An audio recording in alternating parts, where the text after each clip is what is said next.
What's up mga kamoto? Welcome to my channel. So bali ngayong araw mag-install tayo ng mga accessories sa Honda Click natin. Wala nang intro, simulan na agad natin.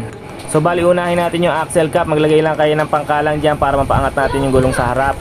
Bali tatanggalin lang natin dito yung shafting mga kamoto. Yan, tatanggalin natin yung tornilyo na yan. Gagamit tayo dito ng 19mm na close range. Sa kabila naman gagamit tayo ng 14mm. Pwede rin naman yung socket range kung anong available meron kayo dyan, pero kaya na yan ng close range. Counterclockwise sa paglusin, ikut-ikutin nyo lang hanggang sa matanggal yung tornilyo sa kabila. So ayan, naugutan natin yung shafting. Next step, kunin nyo na yung axle cap nyo, tanggalin nyo muna yung kalahati kasi yan, ilulusot natin yung shafting natin dyan. Yan. Tapos tsaka natin siya ibalik ngayon sa gulong natin. Merong yung bushing magkabila, make sure na maipasok nyo ng mabuti. Yan, dito naman tayo sa kabilang side. Kunin nyo yung kapares ng axle cap nyo, tapos isuksok nyo dyan. Yan, tapos lagyan na natin yung tornilyo nya.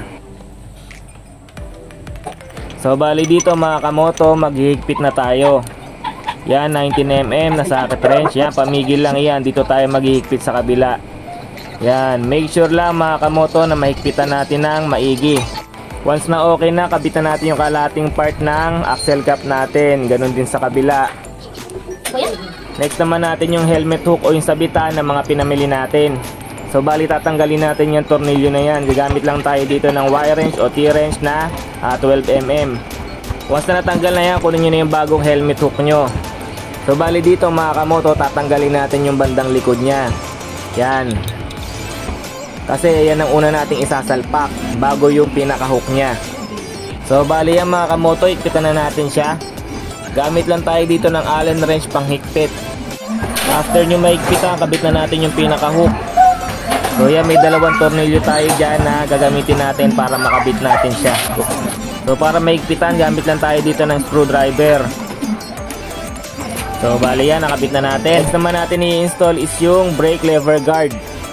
So sa pagtanggal nga pala ng tornilyo na yan mga kamoto, hindi kaya yan ng mano-mano. Ang ginawa ko dito, nagpunta ako ng pinakamalapit na mechanic, pinaluwagan ko lang, nagbayad lang ako ng 20. So bali kakabit na natin yung brake lever guard. Ikpitan nyo lang ng maigi para hindi siya gagalaw-galaw habang nagmamaneho tayo. So bali kabit na rin natin yung sa kabila. Make sure nga pala na may lalagay nyo yung tornilyo na yan kasi yan ang magbibigay ng space sa handlebar para hindi mapigilan yung pagpihit natin sa throttle. So yan, ikpitan lang natin ng maigi. Bali ang gamit nga pala natin pang ikpit dyan is Allen wrench. Kung meron kayong isang set na Allen wrench, for sure meron kayong magagamit dyan. So next naman natin yung garnish. Bali mag-upisa tayo dito sa gauge panel. Simple lang naman pagkabit niya mga kamoto. Bali lagyan nyo lang siya ng double-sided tape sa ilalim, tapos salpak nyo na. Make sure nga pala na malinis yung part ng pagkakabitan nyo para kapit na kapit siya.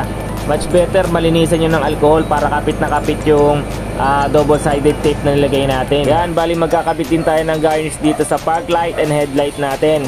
Same procedure, maglalagay lang din tayo ng double-sided tape tapos isasalpak na natin yan. Uli mga kamoto, dapat malinis yung part ng paglalagay nyo para talagang kapit na kapit yung double-sided tape na nilagay natin. Hindi siya basta-basta matatanggal. Yung mga garnish nga pala natin mga kamoto, mga carbon load yan. Yan, syempre lagay na rin natin yung kabilang park light. Dito naman tayo sa may bandang headlight, no? So bali itong part na to, parang ito yung pinakakilay nya. So yan, sasalpak lang din natin yan mga kamoto.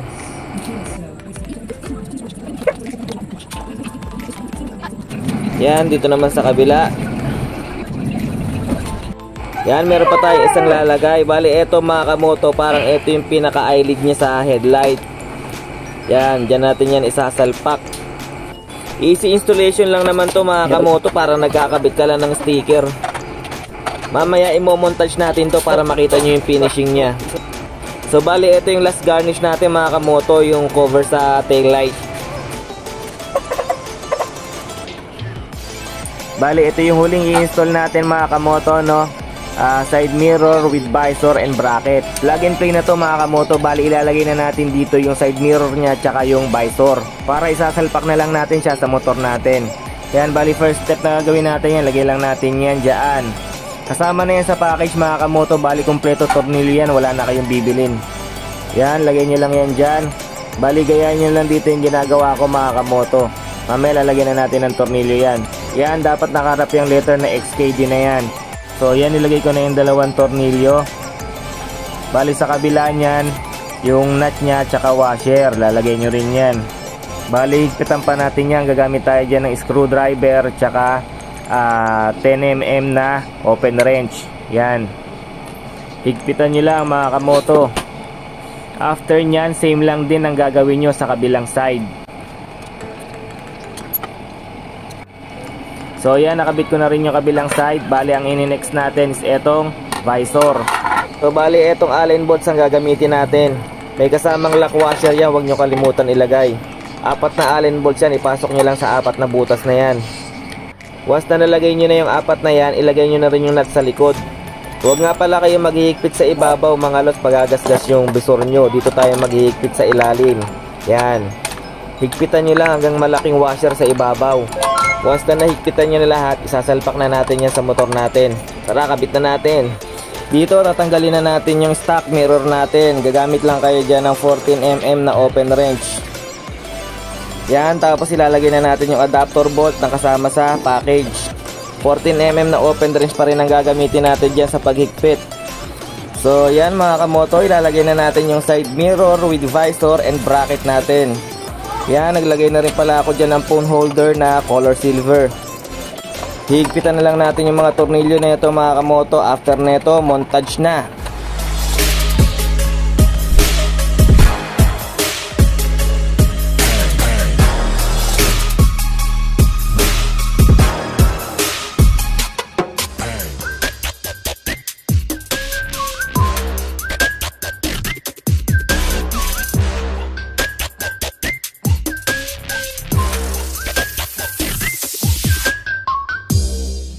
So yan mga kamoto, bali ipakita ko rin sa inyo yung mga in-install nating mga accessories.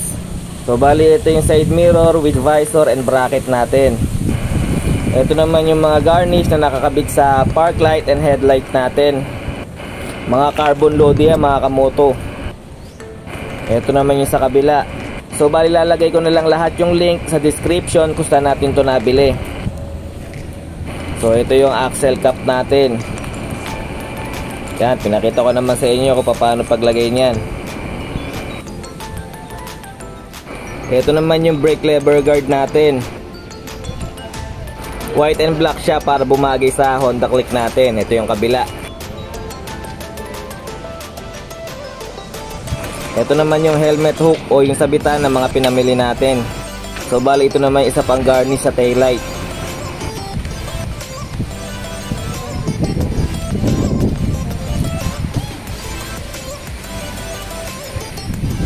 So ito naman yung sa gauge panel. So bali yun lang mga kamoto, no? Kung nagustuhan nyo itong video na to, pakihit na lang ng like, share, and subscribe button. Damay nyo na rin yung notification button para lagi kayong updated sa mga bago kong uploads. Yun lang, salamat, bye bye.